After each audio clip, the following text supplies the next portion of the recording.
지금 현재 많은 분들이 뭐 2년 있다 부동산 사야 됩니다. 3년 있다가 부동산을 사야 됩니다. 하는 생각들을 가지고 있고, 이제 부동산의 가격도 많이 조정을 받고 있고, 금리도 많이 큰 폭으로 오르다 보니까 더욱더 관망을 오랫동안 해야 되지 않을까 하는 생각을 하시는 분들이 많은 것 같습니다.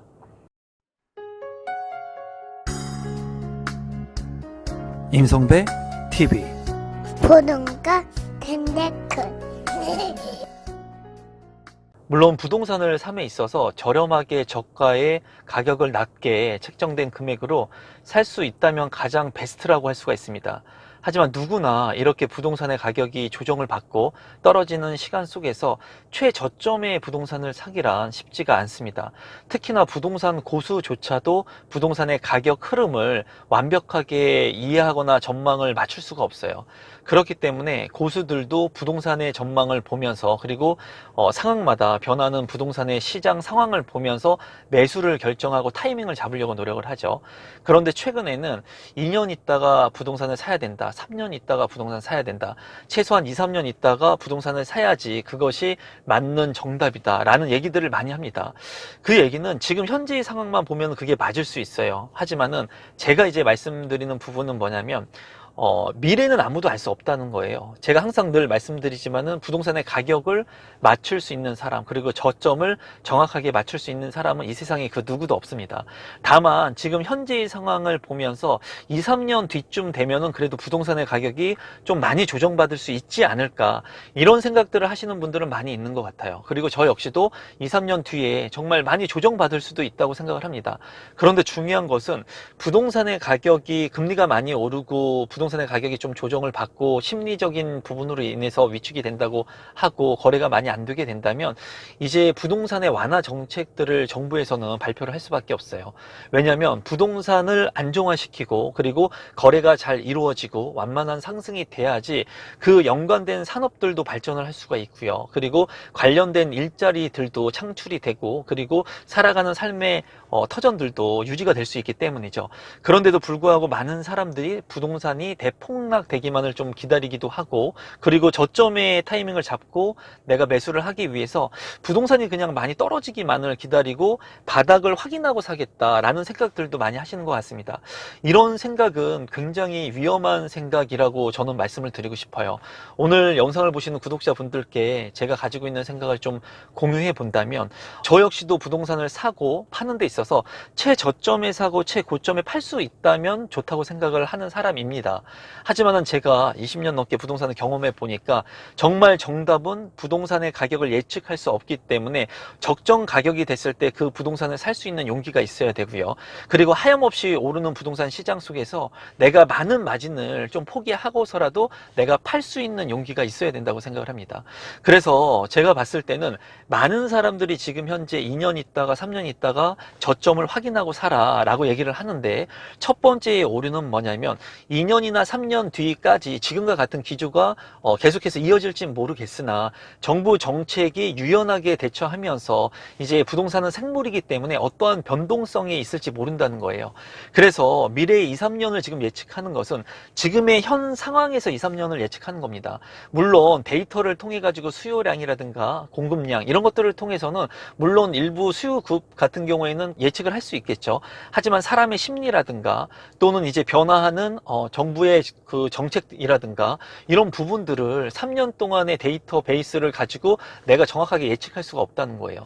그래서 이러한 부분들은 여러분들께서 부동산의 시장 흐름에 따라서, 부동산은 항상 생물이라고 제가 말씀을 드렸죠. 살아있는 생물과 같습니다.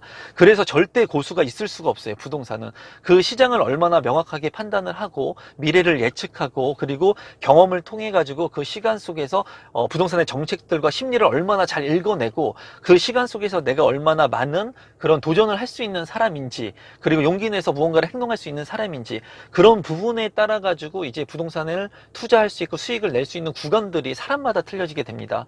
그래서 누군가는 2년 기다렸다 살 거예요, 누구는 3년 있다가 살 거예요, 이렇게 딱 픽스해 가지고 고정해 놓으신 분들도 있을 거예요. 금리가 이제 계속 오른다고 하니까 나는 2년 동안은 그냥 관망만 할 거야, 3년 동안 동안 관망만 할 거야, 이렇게 생각하시는 분들이 있으신 것 같은데, 댓글들을 봐도 이 영상을 보시는 구독자분들께서는 시장의 흐름에 맞춰서 2년 안에 3년 안에 어떤 변수, 심리적인 요인, 정책의 변수, 시장 상황의 변수들, 뭐 코로나가 이렇게 나올지 누가 알았습니까? 이렇게 많은 일자리들이 없어지고 우리가 곽강봤던 일자리들이 이제 없어지는 그런 새로운 시대를 살고 있고 새로운 환경 속을 적응하면서 살아가고 있기 때문에 우리가 미래를 예측할 수가 없다라는 거죠.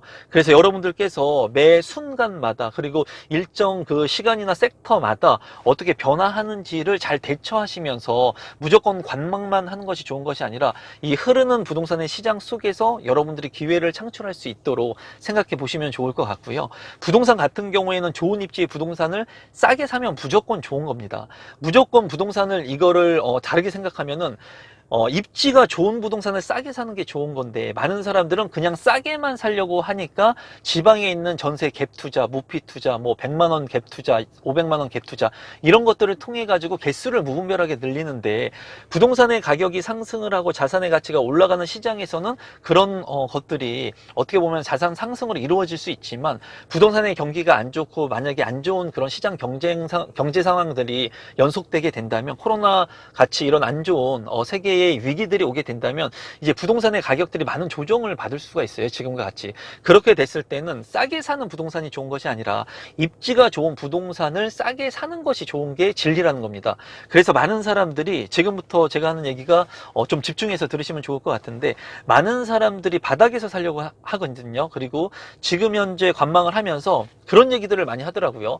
어떻게 보면 유튜브에서도 지금은 많이 이제 조정을 받으니까 바닥 찍는 것을 확인하고 사면 된다, 기다려라 하는 얘기들을 많이 하거든요. 그런데 이거는 이론적인 얘기예요, 여러분. 부동산을 많이 투자하고 경험했던 고수들한테 말씀을 해보면은 바닥에 살 수가 절대 없습니다. 그리고 바닥에 살 수 있는 사람들은 극소수예요. 그 예를 제가 지금부터 한번 들어볼게요.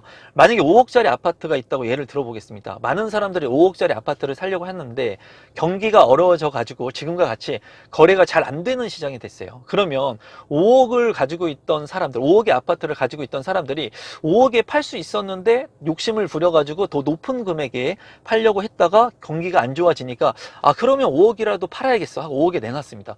근데 경기가 안 좋으니까 5억에 사겠습니까? 갑돌이 아빠가 5억이라도 살려고 했는데 보니까는 부동산 경기가 안 좋다는 거예요. 그러면 나는 그러면 가격이 더 떨어지면 사야 되겠다 하고 생각을 하겠죠. 지금과 같은 상황입니다. 그래서 이제 이 부동산을 가지고 있던 내 도자는, 이제 주인은 5억에도 안 팔리니까 금매로 4억 5천에 이 매물을 내놓습니다, 시장에. 그런데 보니까는 4억 5천에 내놓으면 팔릴 줄 알았거든요. 왜? 5천만 원이나 싸게 금매로 내놨으니까. 근데 부동산 시장이 얼어붙고 심리가 위축이 되면서 4억 5천도 금매인데도 사람들이 안 사는 거예요. 그렇게 됐을 때 이제 갑돌이 아빠는 이 아파트를 살려고 했는데 4억 5천에 싸게 나왔는데 보니까는 더 떨어질 것 같거든요. 더 기다린다는 거예요. 왜? 가격이 더 떨어질 것 같으니까. 그래서 더 기다렸다는 겁니다. 1년 관망을 했다는 거예요. 그런데 운이 좋게도 경기가 정말 글로벌 금융위기처럼 안 좋아져서 이 4억 5천의 금매가 더 떨어졌어요. 이제 이거를 팔려고 하는 집주인이 너무나 급전이 필요하니까 4억까지 금매 1억 원이나 싸게 매물에 내놨다는 겁니다. 그때 갑돌이 아빠는 이런 생각을 하겠죠. 이제는 진짜 부동산 가격이 바닥을 치고 있구나. 더 떨어지겠구나. 그러면 나는 3억 되면 살 거야. 2억 5천 되면 반토막 되면 이 아파트 살 거야. 그런 생각을 할 수 있겠죠. 물론 그렇게 떨어질 수도 있습니다. 그렇게 떨어진다면 공포에 사지 못할 거고요. 운이 좋은 사람들, 그리고 용기 있는 사람들은 사겠죠. 근데 4억 5천에서 4억까지 떨어지고 이제 더 떨어져가지고 가격이 되면 살려고 했는데 이제 집주인 입장에서는 더 이상 그 가격에는 팔 수가 없는 거예요. 그래서 나는 4억 아니면 안 되겠어. 그렇게 버티고 있다가 누군가가 이제 4억에 산다고 해서 이 아파트를 팝니다. 팔면은 누군가는 4억에 1억이나 싼 금매물을 사가지고 소유권을 가져갔겠죠. 갑돌이 아빠는 그거를 보고 이제 바닥이야. 왜냐하면 4억 원의 거래가 됐기 때문에 바닥을 확인했죠. 바닥을 확인한 겁니다. 4억보다 더 싼 매물은 없어요. 4억이 클로징 가격, 마지막 가격이라는 거예요. 그럼 갑돌이 아빠가 4억이 클로징 가격이야, 마지막이야, 나는 이제 살 거야 하고 부동산에 얘기해서 4억이면 내가 이 아파트를 사겠습니다 얘기를 합니다. 근데 정작 중요한 것은 4억의 거래가 됐다는 것은, 바닥을 찍었다는 것은 이제 매도자들 입장에서, 소유권자 입장에서는 계속 기다렸는데 4억의 거래가 된 거를 매도자도 알 수가 있겠죠. 왜? 부동산에서 연락을 할 거니까. 그래서 다른 부동산이 전화를 해가지고 이제 4억에 거래가 되니까 4억에 팔 수 있습니다. 이 물건을 좀 내놓으면 어떻겠습니까? 그럼 다른 매도자들 입장에서는 바보가 아니기 때문에 이제 4억이면 거래가 되네? 그러면 조금 더 기다려볼까? 금리도 인하되고, 그리고 부동산 가격이 반전된다고 하고, 이제 바닥 찍었다는 기사도 나오고, 이제 반등 시점이 된다는 얘기들도 많이 나오니까, 이제 내가 지금까지 1년, 2년, 3년, 5년 기다렸는데 뭐 1년도 못 기다리겠어? 기다린다는 거예요, 반대로. 그리고 나서 시간이 지나면 4억 1,000만 원의 거래가 되는 매물들이 나오겠죠. 그러면 이 매도자들 입장에서는 운이 좋은 용기가 있었고 모니터링을 했던 일부의 사람들은 바닥 저점인 4억이나 4억 1,000만 원의 이 아파트를 사가지만, 굉장히 오랜 기간 동안 관망하고 이 부동산을 계속 보고만 있었던 사람들 같은 경우에는 이제 그렇게 거래가 되는 것을 보면서 바닥을 찍었고 내가 막상 살려고 하면 매물을 걷어들인다는 거예요. 소유자들 입장에서는. 당연히 그러지 않겠습니까? 한 달 더 있으면 내가 1,000만 원 더 받을 수 있는데, 3개월 더 있으면은 3,000만 원 더 받을 수 있는데, 1년 더 있으면 1억 더 받을 수 있을 것 같은데, 바보가 아니고 버틸 수 있는 여력이 있다면 내가 더 기다린다는 거예요. 그래서 바닥을 찍는 시점에 오게 된다면 실제로 필드에서는 그렇게 바닥을 찍고 클로징 가격이 만들어지고 매수자가 붙으면 매물들이 없어집니다. 100개의 매물들이 있다면 그 매물의 가격이 올라가고요. 그 매물들을 걷어들여요. 아마 이런 얘기를 많이 들어보셨을 겁니다. 1기 신도시 같은 경우에 만약에 재건축이 잘 안 되고 이런 재건축이 진행되는 데 있어서 문제점이 발생하면 매물이 쌓이겠죠. 하지만은 정부 정책이나 아니면은 향후에 재건축을 완화하겠다, 이런 기사들이 터지게 되면은 매물 호가가 오르고 매물이 순식간에 없어집니다. 이게 당연한 거겠죠. 그렇기 때문에 많은 사람들이 부동산 거래를 안 해본 사람들 같은 경우에는 내가 관망하고 있다가 바닥에서 살 거야 라고 머리로는 생각합니다. 하지만 절대 고수들 같은 경우에는 그럴 가능성은 굉장히 희박해요. 내 자식이 서울대에서 법대 수석을 하는 거와 같이 굉장히 희박한 그런 부분이라는 걸 알고 있기 때문에 그런 리스크에 도전을 하지 않는다는 거죠. 그래서 적정 가격이 떨어졌을 때, 내가 생각한 절대 기준점이 왔을 때 그런 부동산을 투자하고 그런 부동산을 사게 된다는 거예요. 그래서 제가 오늘 이 영상을 통해서 여러분들한테 말씀드리고 싶은 것은, 제 최근에도 주변에 있는 지인이 그런 얘기를 해요. 주변에서 부동산 투자를 잘 하시는 분들 같은 경우에는 내가 최저점에 살 거야, 바닥에 살 거야, 이런 얘기 하지 않습니다. 적정 가격이 되면은 내가 어느 정도 무릎에서 사는 거예요. 그리고 파는 것 같은 경우에도 내가 머리 꼭대기에서 파는 게 아니에요. 그게 절대 고수가 아니라 어깨쯤에서 파는 거죠. 왜냐면 내가 먹고 남도 먹을 거를 남겨줘야 되는 거죠. 내가 머리 꼭대기까지 먹고 남은 바닥으로 떨어질 거를 팔면은 다른 사람들도 모두가 다 안다는 거예요. 그렇기 때문에 나도 허리나 어깨, 가슴 어느 정도 선에서 추후에 산 사람도 수익을 남겨줄 수 있는 구간을 만들어주고 파는 겁니다. 그래야지 나도 윈하고 상대편도 윈할 수가 있겠죠. 그래서 많은 사람들이 지금 현재 뭐 2년, 1년 자기가 뭐 공부를 하면서 현장을 돌아보면서 관망하는 것은 좋습니다. 다만 중요한 것은 여러분들께서 이 영상을 보시는 구독자분들이라면 내가 2년, 3년 동안 기다릴 거야. 자금이 있는데도 불구하고 2년, 3년 안에 절대의 기회가 있을 수도 있습니다. 그건 그 누구도 알 수가 없어요. 그렇기 때문에 시장 상황을 잘 보면서 생물처럼 흐르면서 그 안에서 가장 저렴하게 투자를 하거나 내 집 마련을 할 수 있는 기회가 온다면 그런 기회를 만드셨으면 좋겠어요. 그리고 만약에 부동산의 조정장들이 오게 된다면 실제로 더 많은 가격을 낮춰서 내 것으로 만들 수가 있겠죠. 왜냐하면 많은 사람들이 물건을 내놔요.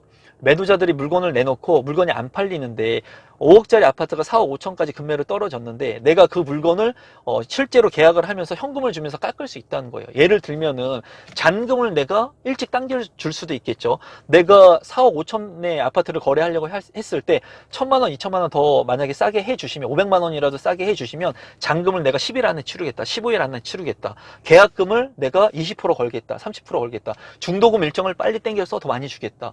그러니까 매도자로 하여금 자금이 필요한 사람들한테 내가 뭔가 이점을 주면서 부동산의 가액을 그 순간에 현금을 가지고 낮춰서 깎아서 거래를 할 수 있는 이점을 가질 수가 있다는 겁니다.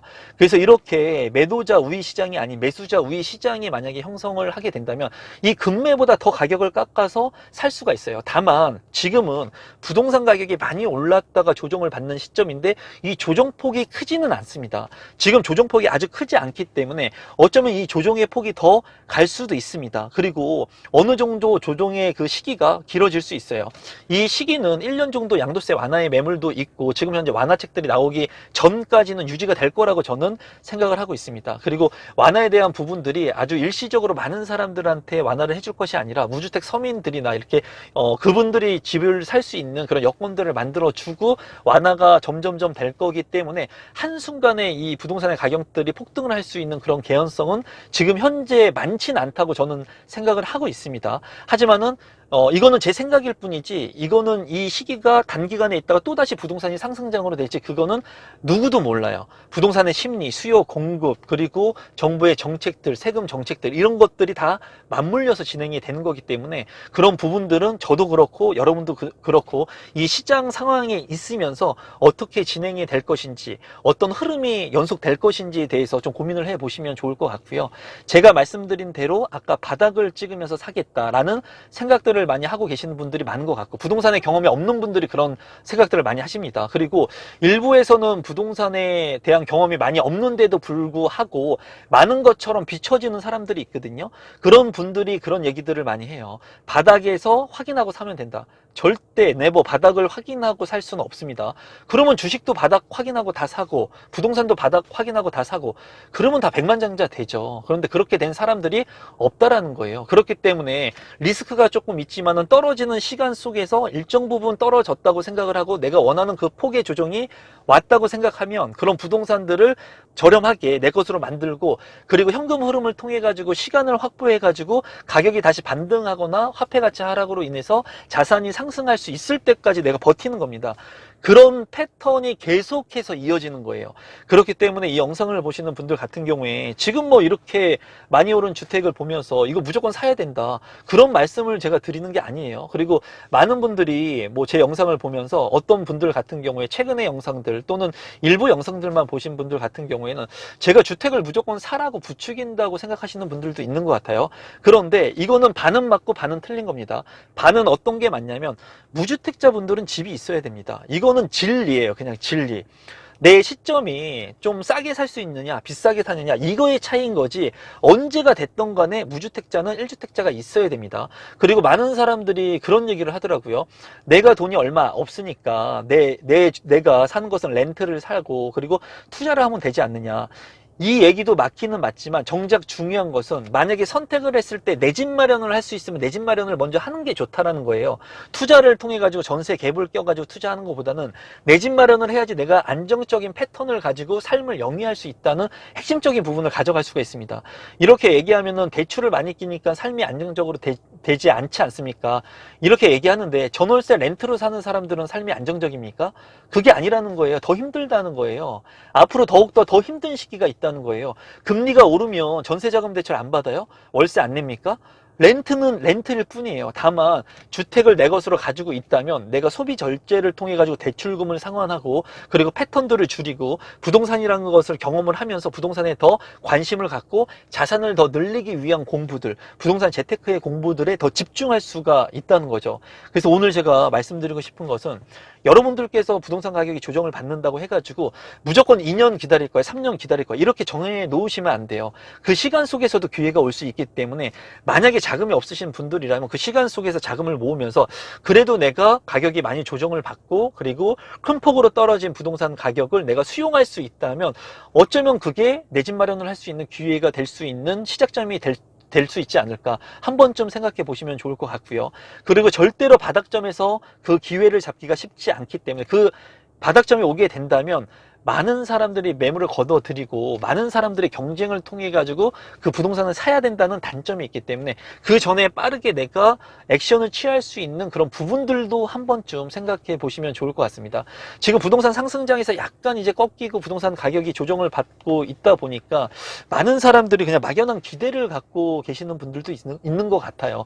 물론 현실적으로 팩트적으로 봤을 때는 부동산 가격이 많이 올랐습니다. 그런데 과거를 지나 보면요, 여러분, 10년 전, 20년 전, 30년 전, 40년 전 항상 부동산 가격은 계속 올랐습니다. 그리고 그때마다 부동산 가격은 늘 비쌌어요. 늘 비쌌고 늘 감내하지 못할 수준의 가격이었습니다. 여러분들의 부모님 세대, 할아버지 세대 누구나 다 쉽게 부동산을 살 수 있는 시기는 아니었다라는 거예요. 그래서 제가 이제 여러분들한테 말씀드리고 싶은 것은 막연한 그냥 기대를 갖고 계신 분들이 되기보다는 지금도 어디인가는 기회를 만들어 가시는 분들이 있어요. 그리고 지금도 누군가는 투자를 통해서 수익을 남기시는 현명한 투자자들이 있습니다. 그러니까 여러분들께서 늘 공부하시고 투자에 대해서, 내 집 마련에 대해서 기회가 늘 올 수 있음을 인지하시고 항상 집중하시고 몰입하시면 좋겠습니다. 항상 영상 끝까지 시청해 주셔서 감사드리고 오늘 영상은 이것으로 마무리 짓도록 하겠습니다. 날씨가 굉장히 더운데 건강 유의하시기 바라겠습니다. 고맙습니다.